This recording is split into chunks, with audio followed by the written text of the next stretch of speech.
পৰিব মুখ্যতঃ গাঁৱৰ ৰাইজৰ লগত এই দুখৰ দিনত সমভাগী হোৱাৰ উদ্দেশ্যে মই আজি ইয়ালৈ আহিছোঁ। গাফিলতি ক'লেতো প্ৰথম আপোনালোককে ক'ব লাগিব। আৰম্ভণিটো যেতিয়া আমি টিভিত যেতিয়া চাই আছিলোঁ, আপোনালোকে যি ধৰণে মানুহৰ সাক্ষাৎকাৰ লৈ আছিলে, আৰম্ভণিটোতো আপোনালোকৰ পৰাই হোৱা বুলি ক'ব লাগিব। ৰাইজে মই ক'লোঁ নহয়, প্ৰথম এইটোকে ক'ম যে আপোনালোকে যদি মানুহক মাতি মাতি আনি ইণ্টাৰভিউ নল'লেহেঁতেন, ঘটনা নঘটিলেহেঁতেন। মানে ক'লোঁ নহয় যে প্ৰথম যদি এইকাৰণে মোক এইটো বিষয়ে সুধিব নালাগে, সুধিলে মই আপোনালোককে ক'ব লাগিব। কাৰণ প্ৰথম আৰম্ভণিটো ইয়াততো 10জন মানুহো গোট খোৱা নাছিল। আপোনালোকে মানুহ মাতি আনি যেতিয়া ইণ্টাৰভিউ লোৱা আৰম্ভ কৰিলে, মইতো টিভিত গোটেই বস্তুটো চাই আছিলোঁ, তাৰ পৰাই ঘটনাটোৰ সৃষ্টি হ'ল। পুলিচৰতো ইনফৰমেশ্যন থাকিব নোৱাৰে, কাৰণ কোৰ্টে অৰ্ডাৰ দিয়াৰ পিছতহে তেখেতক আমি আনিবলগীয়া হ'ল। কোৰ্টে যে অৰ্ডাৰ দিব যে অমুক জেলত লৈ যাব লাগে, তমুক জেলত লৈ যাব লাগে, সেইটোতো আমি নাজানিছিলোঁ। আইনে 9:30 বজাত অৰ্ডাৰ দিছে, গতিকে যিখিনি হৈছে 9:30 বজাৰ পিছত হৈছে। গতিকে প্ৰথম যদি জুডিচিয়েল ইনকুৱাৰী হয়, প্ৰথমটো আপোনালোককে সুধিব যে আপোনালোকে যিখিনি মানুহক গোটাই উত্তেজিত কৰি যিটো ইণ্টাৰভিউ লৈ আছিলে, গতিকে কিন্তু এইটোলৈকে আমি যাব খোজা নাই। সংবাদ আপোনালোকে লাষ্টত আপোনালোকে দলঙৰ তলত সোমাবলগীয়া হ'ল। আপোনালোকৰেও শিলৰ পৰা আপোনালোকেও নিৰাপত্তা নোপোৱা হ'ল, আপোনালোকৰ গাড়ীও জ্বলাই দিলে। সেইকাৰণে মই ভাবোঁ যে এতিয়া আমি কোন দোষী কোন নিৰ্দোষী যোৱাৰ কাৰণে মেজিষ্ট্ৰেট ইনকুৱাৰী হ'ব, তেওঁ চাব। কিন্তু প্ৰথম অৱস্থাততো ইয়াত একো নাছিলে। গতিকে গোটেইখিনি আপোনালোকে জানে, আপোনালোকে আৰু মোক সোধাতকৈ আপোনালোকে নিজেই জানে কি হৈছিল কি হোৱা নাই। মানে অনুৰাগীসকলক গমটো কোনে দিলে? অনুৰাগীটো আমিও অনুৰাগী, আপুনিও অনুৰাগী, অনুৰাগীততো কোনো কথা নাই। কিন্তু ন্যায় বিচাৰিছে, ন্যায় বিচাৰাৰ কাৰণেতো মানুহক জেলত ৰখা হৈছে। আচলতেতো আদৰণিহে জনাবলগীয়া কথা আছিল যে তেখেতক জামিন নিদি জেলত দিয়া হ'ল। কথাটো প্ৰচাৰটোৱে ভুলকৈ হ'ল নহয়, যে এজন অভিযুক্তই 15 দিন লকআপত থকাৰ পিছত ইউজুৱেলি কোৰ্টে জামিন দিয়ে। সিদিনাখন কোৰ্টে জামিন নিদি তেওঁলোকক জেলত পঠাই দিলে। তাৰমানে ন্যায়ৰ প্ৰক্ৰিয়াটোত আমি বিজয়ী হ'লোঁ। আমি বিজয়ী হোৱা কথাটো নকৈ আপোনালোকে পৰাজিত হোৱা ধৰণৰ কথাটো কৈ দিলে। আৰু সাধাৰণতে কি হয় আপোনালোকে জানে যে মাৰ্ডাৰ কেছ হওক, কিবা কেছ হওক, 10-15 দিন পিছত আসামীয়ে বেইল পায়। সিদিনাখন আসামীয়ে বেইল নাপালে, তেওঁক জেলত পঠিয়ালে। জেলত পঠিওৱা বস্তুটো আমি এনেকুৱা কৰি দিলোঁ যেন জেলত পঠোৱাটো ভুল হ'ল। গতিকে এই পৰিৱেশবিলাক পিছত 3-4 মাহ পিছত অসমৰ মানুহে আমাৰ সকলোৰে ভূমিকাবিলাক পৰ্যালোচনা কৰিব। আদালতকতো আমি সিদিনা ধন্যবাদহে দিব লাগিছিল যে এওঁলোকক জেলত পঠিয়ালে বুলি, জামিন নিদিলে। আদালতক ধন্যবাদ দিয়াৰ পৰিৱৰ্তে আমি হুলস্থুল লগাই দিলোঁ। জামিন পালেহে হুলস্থুল লগাব লাগিছিল। তেওঁলোককতো জামিন দিয়া হোৱা নাই, জেলতহে দিছিলে। আৰু জেলত আহোঁতে আমি ভালহে পাব লাগিছিল ন্যায় বিচৰা মানুহখিনিয়ে, যে এওঁলোকক আদালতে জেলত নিক্ষেপ কৰিছে। কিন্তু গোটেই অসমতে কথাটো এনেকৈ উলিয়াই দিলে। আমাৰ ডেকা ল'ৰাবিলাকতো আপোনালোকে জানে আৱেগিক হৈ আছিলে। সেইকাৰণে ডেকা ল'ৰাখিনিক আমি কেনেকৈ পৰিচালনা কৰিম আমাৰ ওপৰত নিৰ্ভৰ কৰে। আৱেগিকটো আমি কৰিব পাৰিম, কিন্তু আজি যি 2জন ল'ৰা আক্ৰান্ত হৈ আছে, মাক দেউতাকৰ কষ্টটো আমিতো উত্তেজিত কৰাসকলে বুজি পোৱা নাই, মাক দেউতাকেহে বুজি পাই আছে। গতিকে ডেকা ল'ৰাখিনিক সঁচা কথা কোৱাৰ দায়িত্বটো আমাৰ হয়নে নহয়, যে ভাৰতীয় গণতন্ত্ৰত ন্যায়ৰ প্ৰক্ৰিয়াটো কেনেকৈ আগবাঢ়ে। পুলিচে ইনভেষ্টিগেশ্যন কৰে, চাৰ্জশ্বিট দিয়ে, কোৰ্টে বিচাৰ কৰে, কোৰ্টে শাস্তি দিয়ে। কিন্তু আমি মানুহখিনিক ন্যায়ৰ প্ৰক্ৰিয়াটো বুজাই দিব লাগিবনে নাই? আজিতো গাঁৱৰ ৰাইজে, তেওঁলোক কোনো মই নাভাবোঁ যে কোনোবা কলেজৰ প্ৰফেচাৰ, কিন্তু গাঁৱৰ মানুহেতো ক'লে যে কাৰ্যপালিকা ন্যায়পালিকা তাৰ যিটো স্তৰ আছে। সিদিনাখন মইতো টিভিত দেখি আচৰিত, যে মই ভাবিলোঁ জামিন হৈ গ'ল নেকি। মই ফোন কৰি আছোঁ, ইমান হুলস্থুল কৰি আছে, এওঁলোকক জামিন দিয়া হ'ল নেকি। পিছত গম পালোঁ জামিন দিয়া হোৱা নাই, জেলতহে দিছে। জেলত দিওঁতে আমি কিয় উত্তেজিত হ'বলগীয়া হ'ল? জামিন দিলেহে উত্তেজিত হ'ব লাগিছিলে। সেইটো নহয়, মই লাঠি চাৰ্জলৈকে যোৱাই নাই গোটেই অসমতে যি মানুহক আমি টিভি ষ্টুডিঅ'ত বহি উত্তেজিত কৰিলোঁ মই বাক্সালৈকে অহাই নাই মই টিভি ষ্টুডিঅ'ৰ কথা কৈছোঁ যে টিভি ষ্টুডিঅ'ত বহি থকাসকলে ভাবিলে যে জামিন দিয়া হ'ল জামিনটো দিয়া হোৱা নাই জেলতহে পঠোৱা হ'ল জেলত পঠালে উত্তেজিত কিয় হ'ব জামিন দিলেহে উত্তেজিত হ'ব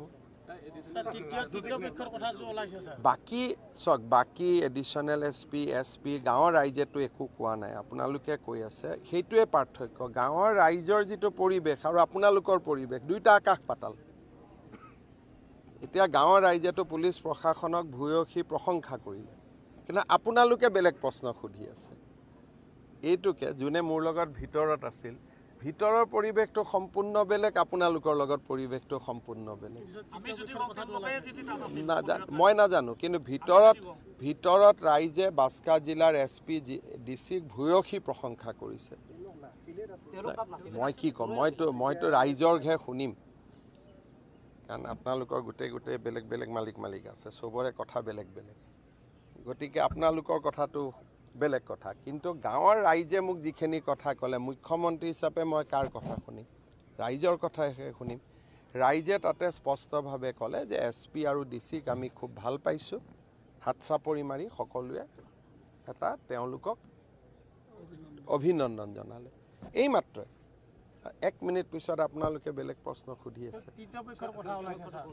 চাওক মই একোৱে ক'ব ইয়াত অহা নাই মই এইটোকে ক'ব আহিছোঁ যে গাঁৱৰ ৰাইজৰ দুখৰ দিনত মই মুখ্যমন্ত্ৰী হিচাপে বিশেষকৈ এইখিনি সব আমাৰ ৰাইজ মই তেওঁলোকৰ দুখৰ দিনত তেওঁলোকৰ লগত থিয় হ'ব লাগে দুইজন যুৱকৰ চিকিৎসাৰ ব্যৱস্থা কৰিব লাগে যি ল'ৰা ছোৱালী ভয়ত ইফালে সিফালে ঘূৰি আছে তেওঁলোকক উভতাই আনিব লাগে যাতে পঢ়া শুনা বা ভাল পৰিৱেশ এটা হ'ব পাৰে গতিকে মোৰটোক চিন্তাটো গঠনমূলক বাকী আপোনালোকৰ প্ৰশ্নখিনি বিলাক পাতি থাকিম গুৱাহাটীত ইয়াত আৰু বেলেগ কথা কৈ আকৌ পৰিৱেশ মই অসমবাসীক এইটোৱে আহ্বান জনাম যে ভাৰতৰ ন্যায়পালিকাৰ ওপৰত আমি বিশ্বাস ৰাখিব লাগে চৰকাৰে ভুল কৰিলেও ন্যায়পালিকাই ভুল নকৰে যদি ময়ো ভুল কৰোঁ ন্যায়পালিকাই ভুল নকৰে হাইকোৰ্টেও তদন্ত আৰম্ভ কৰিছে আৰু পুলিচৰো তদন্তৰ প্ৰতিবেদন খুব সোনকালে ন্যায়পালিকাই পাই যাব আৰু আমি গণতান্ত্ৰিক দেশৰ ৰাইজ হিচাপে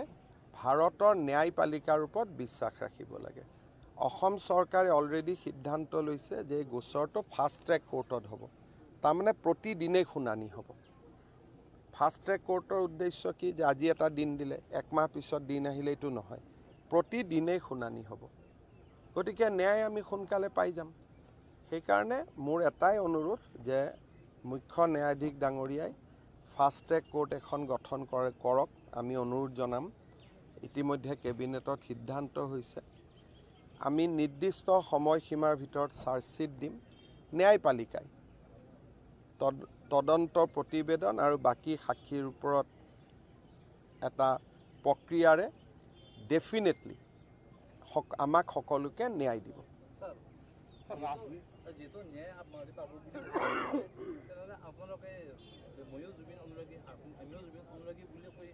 আমি কৰিব লাগিব আমি এটা কৰিব এইটো কাৰণে লাগে যে জীৱিত কালত জুবিনৰ অনুৰাগীসকল বেলেগ আছিল তেওঁৰ পৰলোক প্ৰাপ্তিৰ পিছত এনেকুৱা এছাম জুবিন অনুৰাগীৰ সৃষ্টি হৈছে যিসকলে জীৱনকালত জুবিন গাৰ্গক পদে পদে সমালোচনা কৰিছে গতিকে এতিয়া সময় হৈছে জুবিনৰ প্ৰকৃত অনুৰাগীসকল ৰাজপথত ওলাই আহক কাৰণ যিসকল জুবিনৰ অনুৰাগীৰ নামত ওলাই আছে তেওঁলোকে ৰাজীৱ শদিয়াৰ মৃত্যুৰ পিছত জুবিনক কেনেকুৱা বাক্যবান ব্যৱহাৰ কৰিছিল আপোনালোকে এবাৰ চাব ভূপেন হাজৰিকাৰ মৃত্যুৰ পিছত জুবিনক কেনেকৈ সমালোচনা কৰিছিল তাক আপোনালোকে চাব যোৱা এমাহ ধৰি জুবিনক জীৱনকালত ভাল পোৱাসকল পিছ পৰি থাকিল যোৱা এমাহ ধৰি জুবিনক মৃত্যুৰ পিছত ভাল পোৱাসকল ওলাই আহিলে সেইকাৰণে বিজেপিৰ প্ৰচেষ্টা যাতে জুবিনৰ প্ৰকৃত অনুৰাগীসকলক আমি ৰাজপথত উলিয়াই নিব পাৰোঁ ন্যায়পালিকাৰ ওচৰত আমি যাতে এটা নিবেদন কৰিব পাৰোঁ যে সোনকালে ন্যায় দিয়ক ইয়াত পলিটিকেল একো নাই আৰু জুবিন গাৰ্গক লৈ আচলতে এতিয়া দেখা গৈছে স্যাৰ আমি যেতিয়া ছ'চিয়েল মিডিয়াত চাওঁ তেতিয়া দেখা গৈছে কিছুমান ৰাজনীতি আৰম্ভ মই এইটোকে ক'লোঁ যে আমি অসমত জুবিন গাৰ্গৰ অসম এটা তেওঁৰ কাৰণে জন্মভূমি পুণ্যভূমি আছিলে। এই অসমখনত শান্তিৰ পৰিৱেশ ৰক্ষা কৰাটো জুবিনে জীৱনকালত বিচাৰিছিলে আৰু মৃত্যুৰ পিছত জুবিনৰ প্ৰতি ডাঙৰ শ্ৰদ্ধা হ'ব যদি আমি অসমখনক শান্তিৰ পৰিৱেশত ৰাখি আমি অসমখনক উন্নয়নৰ পথত আগুৱাই লৈ যাব পাৰোঁ। তাতকৈ জুবিনৰ প্ৰতি ডাঙৰ শ্ৰদ্ধা একো হ'ব নোৱাৰে। ডেকা ল'ৰা ছোৱালীয়ে চাকৰি পাওক, কৰ্মসংস্থাপন পাওক, জুবিনৰ অনুৰাগীসকলে জীয়াই থকাৰ সাহস পাওক আৰু যিখন অসম জুবিনে মোৰ অসম বুলি কৈছিল সেইখন অসমক যাতে আমি ধৰি ৰাখিব পাৰোঁ। বাকী ৰাজনীতিটো ইলেকশ্যন আহিলে ৰাজনীতি হ'ব, যোনে যি ৰাজনীতি কৰে কৰি থাকিব, কিন্তু আমাৰ লক্ষ্য হ'ল যে জুবিনক লৈ জুবিনে আধৰুৱা যি কাম এৰি থৈ গ'ল তাক সম্পূৰ্ণ কৰা, এইটো হ'ল আমাৰ কাম। সেইটো কাৰণে আমি প্ৰত্যেক সমষ্টিত একোখনকৈ মিউজিক স্কুল, মিউজিক কলেজ কৰিব খুজিছোঁ, জুবিনৰ প্ৰতিমূৰ্তি কৰিব খুজিছোঁ। বিজেপিৰ প্ৰত্যেকজন সদস্যই পৰিৱেশ দৃষ্টিকোণৰ পৰা নিজৰ ঘৰত একোডালকৈ নাহৰ গছ ৰোপণ কৰিব খুজিছে, যাতে জুবিনক প্ৰত্যেকে নিজৰ ঘৰত ৰাখিব পাৰে নাহৰ গছডালৰ মাজেৰে। আমি পজিটিভলি চিন্তা কৰিছোঁ। আমাৰ গোটেই চিন্তাটো হ'ল ইতিবাচক, যে আমি পজিটিভলি লৈ যাম আৰু বহুতবিলাক জুবিনৰ কথাৰ পৰা জীৱনৰ পৰা বহুত শিকিব পাৰি। জুবিনে কৈছিল শ্ব' মাষ্ট গ' অন, অৰ্থাৎ অসমখন আগুৱাই থাকিব লাগিব, ৰখি যাব নোৱাৰে। আমি জুবিনে যিবোৰ কৈ গৈছিল তাকে আমি ৰূপায়ণ কৰাৰ চেষ্টা কৰি আছোঁ। সেইকাৰণে জুবিনৰ প্ৰকৃত অনুৰাগীসকল এবাৰ ৰাস্তাত ওলাই অহাৰ প্ৰয়োজন আছে। মৃত্যুৰ পিছত হোৱা অনুৰাগী, এতিয়া ইয়াতে এজনে গ্ৰেপ্তাৰ হৈছে ঘটনাত, তেওঁক সুধিছে তই গান শুনিছিলি নেকি? বোলে মই গান টান শুনা নাই। আপোনালোকে ভিডিঅ'ত দেখা পাইছে।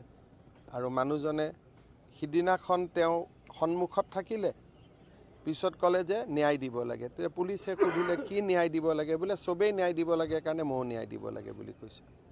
বোলে তই জুবিনৰ গান কেতিয়াবা শুনিছিলি নেকি? বোলে শুনা নাই। সেইকাৰণে মৃত্যুৰ পিছত হোৱা অনুৰাগীসকল আৰু মৃত্যুৰ আগতে থকা অনুৰাগীসকল, এইটোৱে হৈছে আটাইতকৈ ডাঙৰ পাৰ্থক্য। আজিতো আন্দোলন শেষ হৈ যাব, যদি হিমন্ত বিশ্ব শৰ্মাই পদত্যাগ কৰি দিয়ে 50% আন্দোলন আজিয়ে শেষ হৈ যাব। আৰু যদি গৌৰৱ গগৈক মুখ্যমন্ত্ৰী পাতি দিয়ে বাকী 50% আন্দোলনো শেষ হৈ যাব। এই আন্দোলনটোৰ উদ্দেশ্য জুবিনক ন্যায় দিয়া নহয়।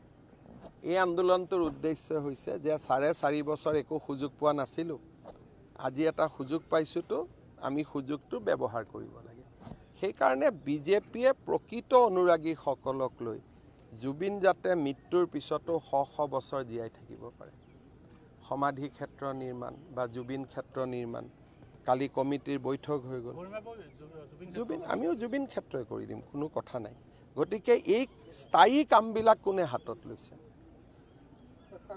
গতিকে আমি হৈছোঁ এডালো গছ কটা নাই, এইটো তথ্যৰ ওপৰত নিৰ্ভৰশীল নহয়। আপোনালোকৰ লগত আমি একেলগে গছবোৰ চাব যাম, প্ৰত্যেকজোপা গছ জীয়াই আছে। এইটো এটা ভুল ব্যাখ্যা। গছবিলাক সুন্দৰভাৱে জীয়াই আছে। আৰু মৃত্যুৰ আগতে জুবিনৰ লগত মই কথাও পাতিছিলোঁ, মোক কৈছে দাদা গছবোৰ জীয়াই থাকিব, মই গেৰেণ্টি দিছোঁ জীয়াই থাকিব। গতিকে এইবিলাক হৈছে অপপ্ৰচাৰ। আৰু এই অপপ্ৰচাৰ, কালি এজন আৰ্টিষ্টে এইটোৰ ওপৰত এটা ছ'চিয়েল মিডিয়াত পোষ্ট দিছে, জীৱনকালত জুবিনে তেওঁৰ বিষয়ে কি কৈ গৈছিলে। এতিয়া চবেই ভাবে যে এনেকৈ পোষ্ট দি জুবিনৰ খালী থকা জেগাখিনি মই লৈ ল'ম, সেনেকৈতো হ'ব নোৱাৰে। সমাজে ভূপেন হাজৰিকা, জুবিন গাৰ্গ, জ্যোতিপ্ৰসাদ আগৰৱালা, বিষ্ণুপ্ৰসাদ ৰাভা এবাৰেই জন্ম দিয়ে, হয় নহয়? ঠিক কৈছোঁ বাবা? আপোনালোক ভালে থাকিলে হ'ল, আপোনালোকে অলপ হেৰি নকৰিব, সমাজখন ভাল হ'ব দিয়ক। মূল প্ৰতিবাদৰ এইটো চাওক, মোৰতো মিডিয়াৰ ওপৰত ভিউটো আপোনালোকে জানি, মইতো লুকাই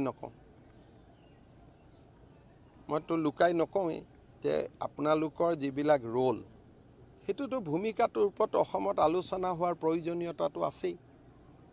এইটোতো মই চবত কৈ থাকোঁ, সকলো মিডিয়া বুলি মই নকওঁ, কিন্তু এটা যে বাবাৰে নাম কি নাম বাবা দে, এতিয়া বাবাই কৈ আছে প্ৰশ্ন সুধে তাৰ ভিতৰত বেলেগ বাহিৰত এটা বেলেগ হ'ল নে নাই ভিতৰৰ আলোচনাটো আপোনালোকে মাইকত শুনিছে সেইটো আলোচনা আৰু এইটো আলোচনা বেলেগ হ'ল নে নাই দিয়ক মই নিজে দেখিছোঁ ভাই ইণ্টাৰভিউ ল'বৰ কাৰণে সিদিনাখন ঘৰৰ পৰা অনা নাই কিন্তু সিদিনাখন আপোনালোকে নিজেও জানে আৰু মোক আৰু কিয় কোৱাই থাকে ঘটনাটো ভাল পৰিৱেশত আহিছে গতিকে ভাল পৰিৱেশত থাকক পিছত সাংবাদিকসকলকো মই দেখিছোঁ এই ভিতৰত সোমাই গৈছে কালভাৰ্টৰ তলত সোমোৱা DY 365ৰ গাড়ী জ্বলোৱা পিছত মই এইটো দেখিছোঁ চাওক ৰাতিপুৱা ইয়াত পূৰা খালী আছিলে আপোনালোক প্ৰথম গোট খাইছে 34 জন আছিলে প্ৰথম মই গন্তি কৰি আছোঁ পূৰা 34 তাৰ পৰা বাইট ল'লে বাইটবিলাক কেনেকুৱা বাইট আছিল আপোনালোকে শুনিবচোন এতিয়া সাৰা আপোনালোকে ৰেকৰ্ডিংখিনি নিজে শুনিব মই একো নকওঁ আজি কৈতো লাভ নাই আপোনালোকে ৰেকৰ্ডিংখিনি সেই সময়ত লোৱা ইণ্টাৰভিউখিনি আপোনালোকে নিজে শুনিব এই যুৱক দুজন যদি আজি আঁতৰি গ'লহেঁতেন পৃথিৱীৰ পৰা নৈতিক দায়িত্বটো সকলোৰে থাকে নৈতিক দায়িত্বটো সকলোৰে থাকে মুখ্যমন্ত্ৰী হিচাপে মোৰ থাকিব গৃহমন্ত্ৰী হিচাপে মোৰ থাকিব পুলিচৰ থাকিব সকলোৰে থাকিব কিন্তু ক'ৰবাততো নৈতিক দায়িত্ব আমাৰো থাকিব বেয়া মোক কিয় লাগে আপোনালোকে নিজে শুনকচোন মোৰতো কাৰো লগত শত্ৰুতা নাই প্ৰথম ইণ্টাৰভিউ যিখিনি মই প্ৰথম চাই আছোঁ মই তাৰ পৰা SDCক ফোন কৰিছোঁ ভাই এই সাংবাদিকসকলক ৰিকুৱেষ্ট কৰক এই এনেকৈ যদি ইণ্টাৰভিউ লৈ থাকে গণ্ডগোল হৈ যাব